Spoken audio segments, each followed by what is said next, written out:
In my previous lecture, I performed an example where we found the center of mass of an arrangement of point masses that is arranged in two-dimensional space. As you saw in that lecture, finding the center of mass for such a system is an easy, trivial task. However, that's for point masses. There's actually no such thing as a distribution of point masses. There are only continuous distributions of matter. So then therefore, how do you find the center of mass of a distribution of matter that is continuous?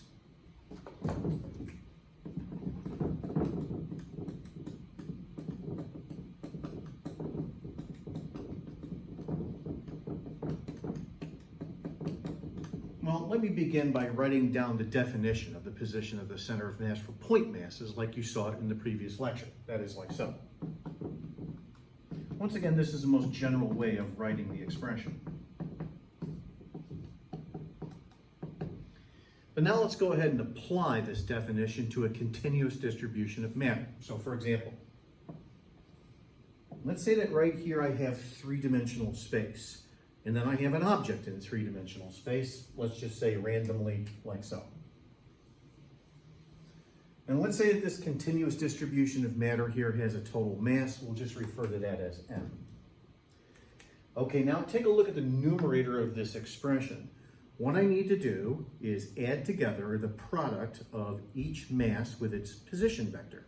If you're talking about a continuous distribution of matter, however, what I have to picture are infinitesimally small amounts of mass. So let's say that right here in 3 dimensions, for example, is an infinitesimally small amount of mass. This is usually just referred to as dn. And then that infinitesimally small amount of mass has a position relative to my origin. Right here, for example, is a position vector r, like so. So what I have to do in the numerator of the expression is I have to take the product of this position vector with this infinitesimally small amount of mass, and then I need to add it all together over the three-dimensional volume of the object. What that then means is that the numerator of the expression is an integral. Here's then how we write that integral.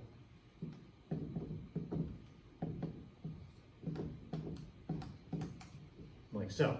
So what I'm doing is I'm taking the product of each mass with its position vector, and then I'm adding it all together. Now the denominator of the expression above is actually the easy part. The denominator of the expression is the sum of all of the infinitesimally small masses dm. That's the total mass of the object m. So then therefore we simply write the denominator in the following way. Okay, now realistically for three-dimensional objects, this integral here is what's referred to as a triple integral. In order to evaluate a triple integral, you are actually adding together over 3 dimensions. So for example, let's consider this dowel rod, this stick right here, which actually is a cylinder. In order to find the position of the center of mass, we would have to add together this integral over 3 different dimensions. A dimension this way, a dimension this way, and a dimension this way. This involves what is referred to as multivariable calculus. However, what we're going to do for the first example here is we're going to simplify. We're going to consider this stick to be one-dimensional as opposed to three-dimensional. Now, of course, in reality, it has 3 dimensions. It has length this way, it has thickness this way, and it has thickness this way. What we're going to consider is only a one-dimensional stick where we'll ignore the thickness in this direction and we'll ignore the thickness in this direction. We'll only consider the length like so, and we'll also consider the stick to be uniform. In other words, it has a uniform density. So then therefore think about the following question. If this stick is of uniform density, it has a total mass and a total length, where do you suppose that the center of mass is? Okay, pretty obviously is at the geometric center. So for example, I can illustrate the physical importance of the center of mass immediately by positioning my finger like so at approximately the geometric center of the stick, which is about right here somewhere, like so, and I can then balance the stick on my finger. If I take my finger, however, and I position it off the center of mass of the stick like so, notice that the stick rotates. So ultimately, right off the bat, there is something physically significant about the center of mass. We'll eventually get to all of those details a little bit later on. Okay, so let's go ahead and take a look at this as a problem. This is referred to as the one-dimensional stick. go ahead and write it down into your notes as I read it to you here. Find the center of mass of a uniform linear distribution of mass M, length L, and uniform density mu. There are a couple of definitions here for us to examine. Let me go ahead and take you through this example.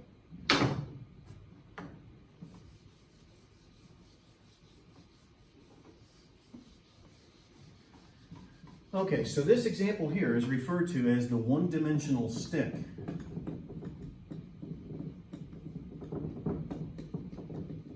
The stick has a mass M and a length L, and as I indicated earlier, we're ignoring the thickness in the other two dimensions associated with the stick. Okay, and then we have this quantity called mu. This quantity called mu is referred to as the linear density. Now, recall, of course, what ordinary density is. What's also sometimes referred to as volume density. Density is mass divided by volume. That's for a three-dimensional object. What about a one-dimensional object? In other words, an object that only has length and no thickness. So then, therefore, we would describe what is referred to as linear density. That would be mass over length.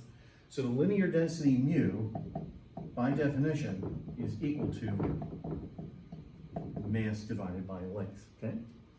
Okay, now let me go ahead and draw out the situation involving the stick, and then ultimately what the answer is going to look like depends upon how I define things. So let me now set up the problem in the following way. Okay, so right here is the x-axis like so. Let me go ahead and position my stick like this. I'm going to put one end at the origin by definition, and then the other end is a distance L away from the origin. And then what we have to do basically is we have to build, as we sometimes say, this integral specifically for this situation. We basically need two things. The first thing that we need is the mass dm. So let's say that right here is an infinitesimally small amount of mass dm, and it has an infinitesimally small length associated with it, dx. And then the next thing that we need is the position vector r, which goes from the origin to that mass dm. So then therefore here on the diagram like so, this right here is the position vector r.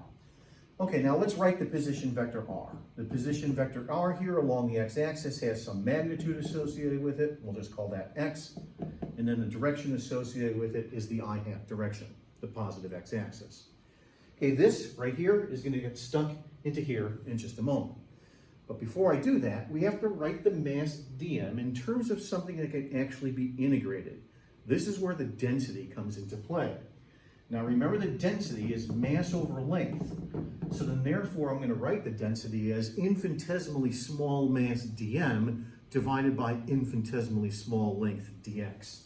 And then therefore if I cross multiply the dx to the other side, the mass is equal to the density times the length. This is now what gets plugged into here, and then therefore our integral looks like this.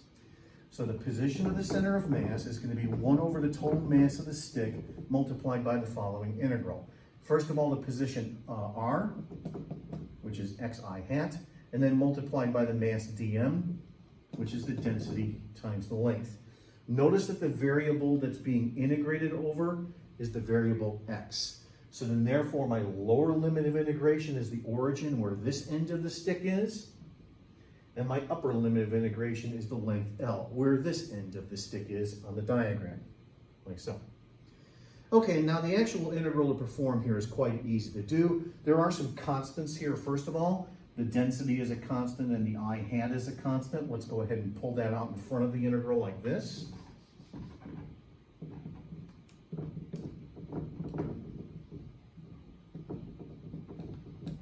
And then here's what remains. And now let's just go ahead and use the rules for integrating polynomials. This right here is an x to the first power. Let's go ahead and find the antiderivative. So I first of all have the constants. Let me rewrite those. And now putting it here in brackets, we have the following antiderivative. This is x to the first power, so increase the value of the exponent by 1, so from 1 to 2, and then divide. Like so. And then we evaluate this between 0 and L. So let's now go ahead and plug in the limits of integration.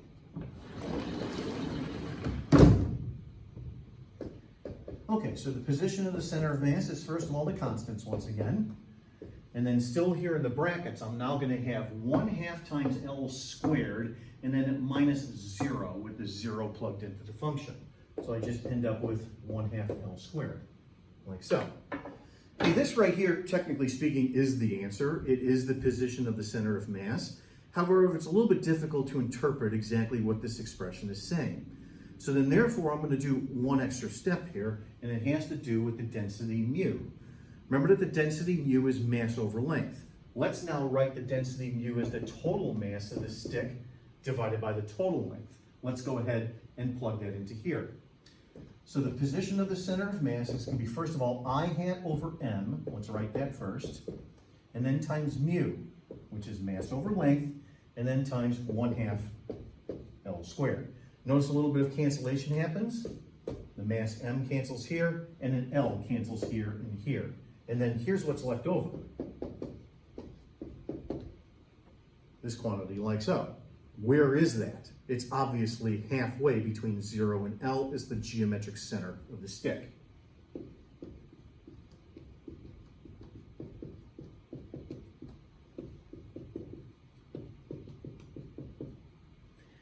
Now, as I said earlier, what the answer looks like, that is, like so, depends upon how I define things.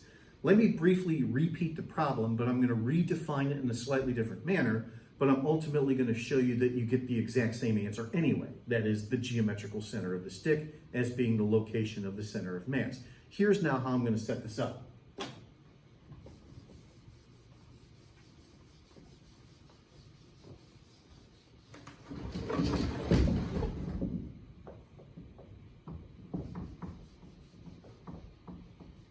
Okay, take a brief moment here to draw the following diagram. Now I'm going to position it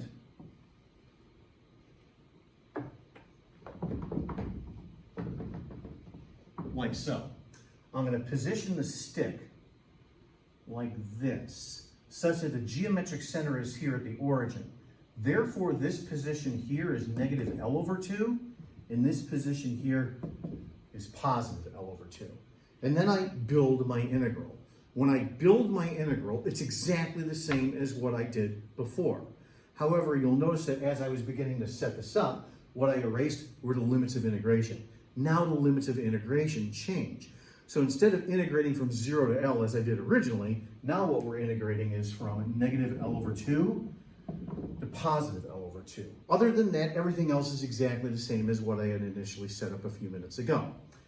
Okay, so let's just go ahead and kind of fill in these new limits like so, as I then work my way through the remainder of the example. Once again, the only thing that's different here as opposed to before are the limits of integration. And then I get to this step right here where I have to fill my limits of integration into the antiderivative. Let's now see what we get when I plug in those limits.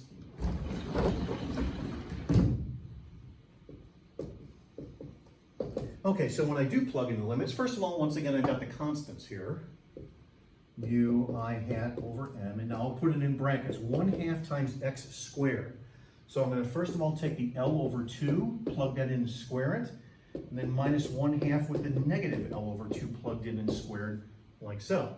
This quantity right here is L squared over 4. This quantity over here is also L squared over 4. The negative sign, of course, squares out. So then therefore, if you do the math here in the brackets, this ends up being 0. Is this still the geometric center of the stick? Absolutely, because we placed the stick like so on the diagram, such that the geometric center is at the origin. So this is still the geometric center of the stick.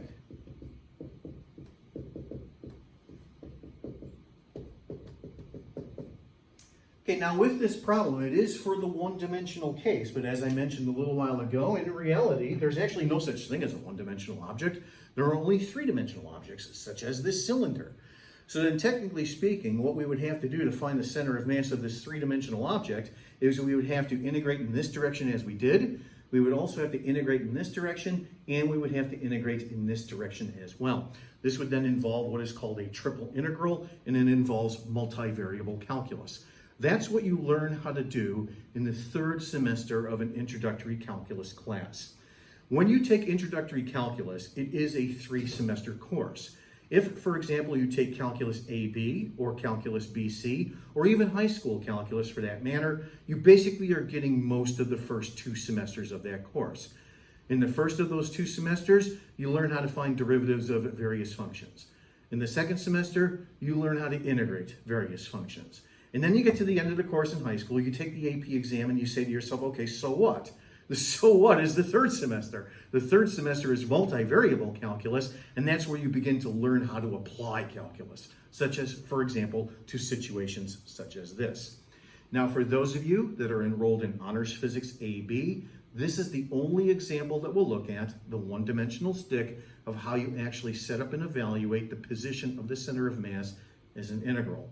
However, for those of you enrolled in AP Physics C, there are 2 more situations to look at. We'll look at those in the next video.